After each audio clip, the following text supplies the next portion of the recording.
In today's manufacturing world, sourcing managers and engineers work under constant pressure. You must reduce cost, ensure on-time delivery, lower PPM, and avoid warranty risk, while also exploring global sourcing options such as India. On paper, everything looks simple. A clean PPAP file, a good-looking sample, and a competitive price gives you the confidence. But a forging is not just a part, it is a process, heating, shaping, and controlling method. If the process is stable, everything works well. If not, problems stay hidden at the start. Hello, I am Rahul Agarwal, Managing Director at Prestech Forgings and Engineering Private. I am not here to sell, I am here to help you buy smarter. In this video, you will learn how to identify outdated forging processes, why good samples can mislead you, and a simple method to check if your supplier is truly reliable. Many buyers approve suppliers based only on samples and documents. This is where risk begins. A good sample can hide a weak process. A global equipment company once approved a low-cost forging supplier. Samples passed. PPAP looked perfect. For 6 months, everything was fine.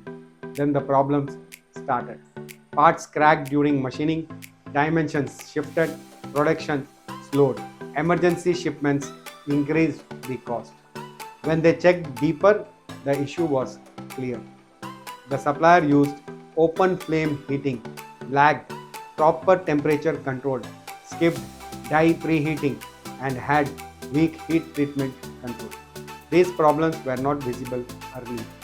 They appeared only in regular production. The real issue was not just the part, it was the process behind it. So how can you ensure a forging supplier is truly reliable? How do you go beyond a good sample and check if the process is stable every day? The answer is simple.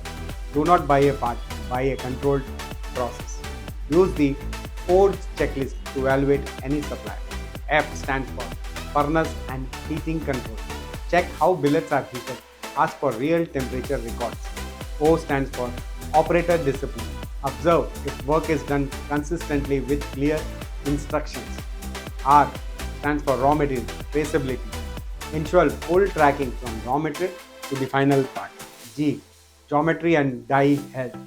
Check the die maintenance and the preheating practices. E, end properties and heat treatment. Verify heat treatment with actual data and records. Always ask for real production data over a few months. Do not look for perfect numbers, look for consistency. A simple case proves this. A tractor component buyer faced repeated misalignment. The issue was not design. There were process gaps, no die preheating, and poor quench control. Once corrected, quality improved and the production stabilized. A low price and a good sample gives short-term comfort, but long-term success comes from a stable process. If you want to avoid breakdowns, delays, and hidden costs, focus on how the forging is made, not just how it looks. Before approving your next supplier, ask one question. Can they prove process stability every day, not just during inspection? That answer will protect your supply chain. Thank you and see you in my